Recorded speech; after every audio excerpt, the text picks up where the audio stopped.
Hola seguidores, ¿cómo están? Gran saludo para el señor Nahuel Rodríguez. Nahuel envió una contribución a la causa, siempre muy importante. Es actualmente miembro del ejército argentino, es soldado voluntario. Y el tema que quiere tratar es wolframio versus uranio. ¿Cuál es la tecnología que conviene desarrollar localmente? Munición antitanque para vehículos de combate. La tecnología para crear las flechas de wolframio la puedes ver en estos momentos.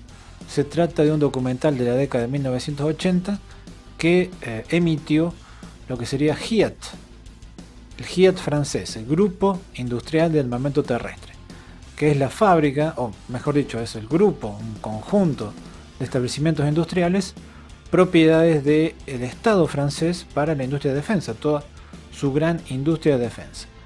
Y los procesos para el wolframio son, bueno, principalmente partamos de la base que se trabaja en polvo. El material básico viene en polvo, después se encapsula, se hornea. Independientemente que sea disparado de un cañón estriado o liso, siempre vas a ver la flecha con una aleta de estabilización. No es un material fácil de trabajar por la gran dureza, porque no se puede forjar y porque hay que trabajarlo a muy alta temperatura. Imagínate que funde prácticamente a 4000 grados centígrados comparado con los 1600-1650 grados centígrados del acero. El uso principal de wolframio siempre ha sido para herramientas de corte, o sea, para crear herramientas que van a arrancar viruta en elementos de metal, para darle forma a través del arranque de viruta a elementos de metal, el típico torneado. Cualquiera que haya trabajado con un torno en fresadora, todo lo que tenga insertos de pastillas de metal duro, que son principalmente wolframio con otros componentes, bueno, sabe perfectamente de qué estoy hablando. Y respecto a la pregunta que me hiciste en el mail de por qué se llegó a utilizar, se llegó a adoptar uranio como munición perforante, bueno, esto es una mentalidad guerra fría pura y dura. Ten en cuenta que en la Guerra Fría, principalmente entre 1950 y 1970, se piensa que los sistemas radioactivos, los sistemas atómicos, van a solucionar todos los problemas de la humanidad. O sea, en materia de defensa, van a aniquilar totalmente a nuestro enemigo y le van a meter tanto miedo a nuestro enemigo que no se va a animar a atacarlos. Incluso se llegó a hablar de sistemas atómicos y radioactivos para uso civil.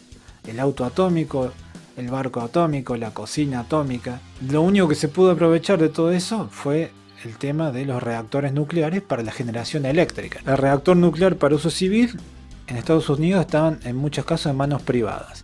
Y el gobierno le compraba el uranio desgastado a esas centrales nucleares para almacenarlo y evaluar qué se podía hacer con eso.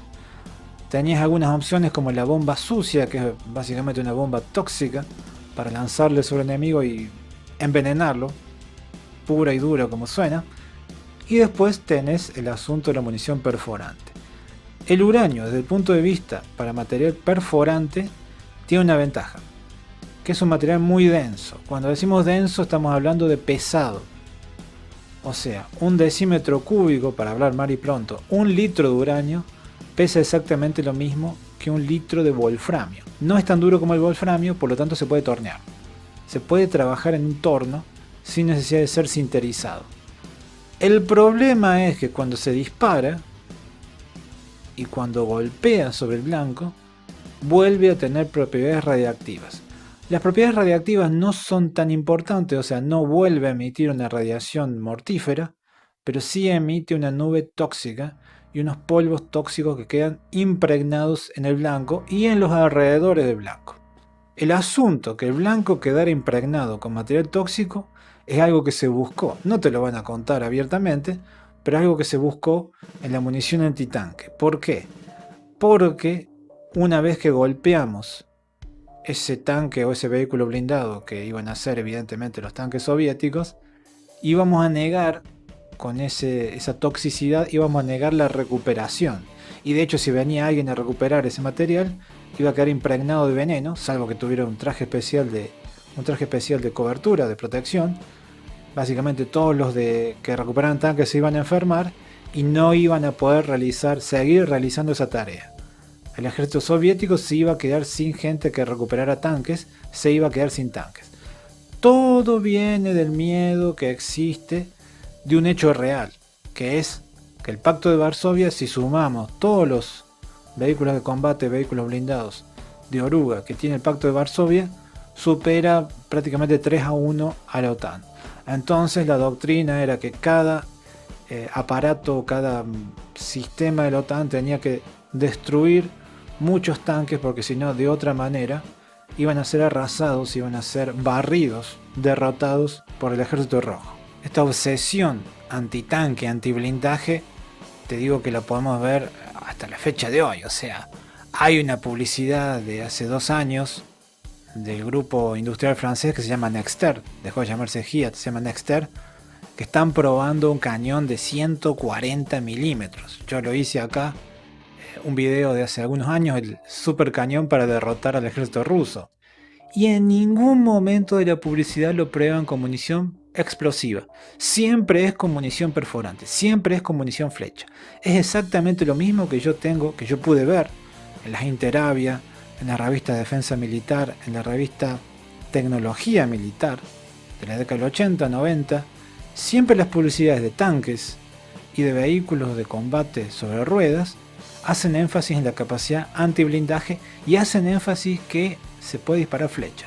Ahora, con nueva capacidad de disparar flecha, cada vez que había un sistema que no podía disparar flecha, lo ocultaban, ¿viste? Recién hacían la publicidad cuando se había optimizado el cañón, ya sea 90 milímetros, de 105, 120, para disparar flecha.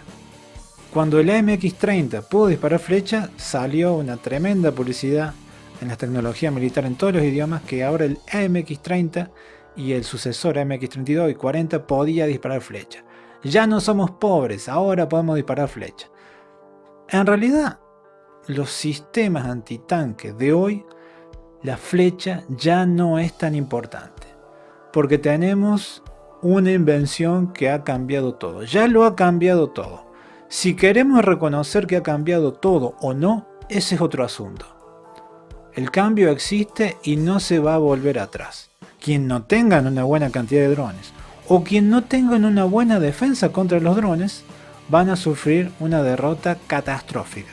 Van a sufrir unas pérdidas en vehículos y en personal enormes. El peso de la batalla antitanque se va a mover hacia los drones. Esto no significa que no tenemos que tener misiles antitanque, por ejemplo, porque hay algunos ambientes, hay algunas condiciones meteorológicas en los cuales los drones no van a poder operar bien. Pero en la mayor parte de los días que dure un conflicto, los drones van a poder operar sin ningún problema y van a ser los principales sistemas para atacar al enemigo, ya sea infantería, ya sean helicópteros y desafortunadamente tanques.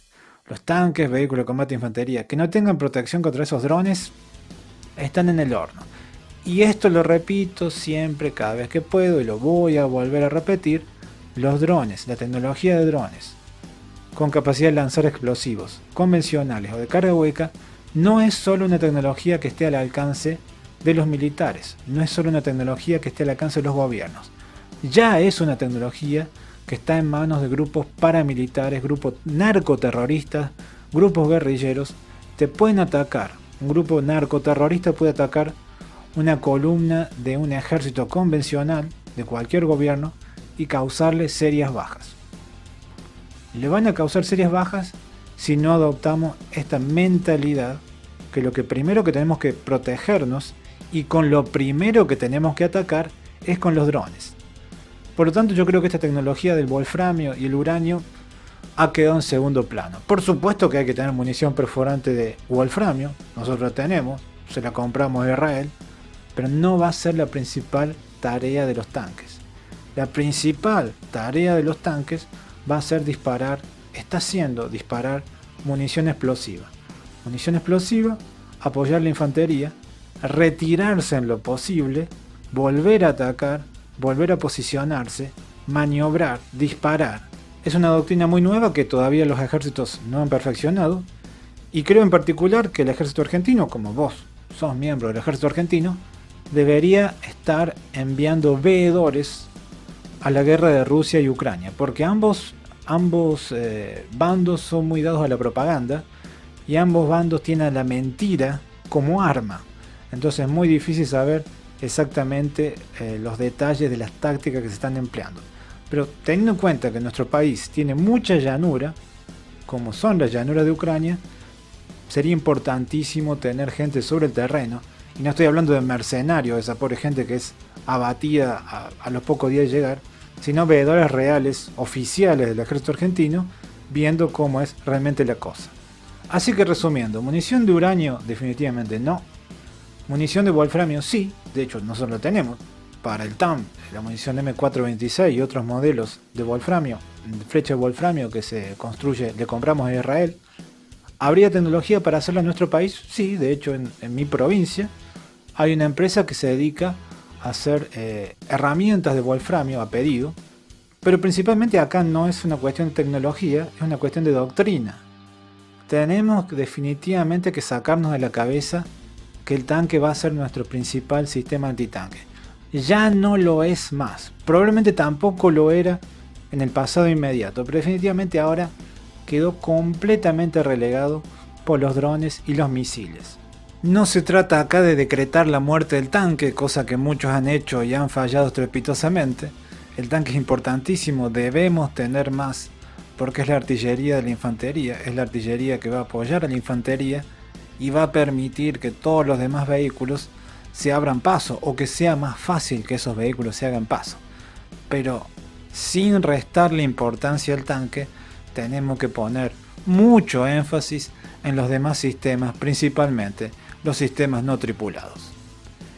Yo me voy despidiendo, le mando un gran abrazo a Nahuel y por supuesto los invito a que sigan aportando para que tengamos más y mejores videos. Hasta luego, nos vemos después.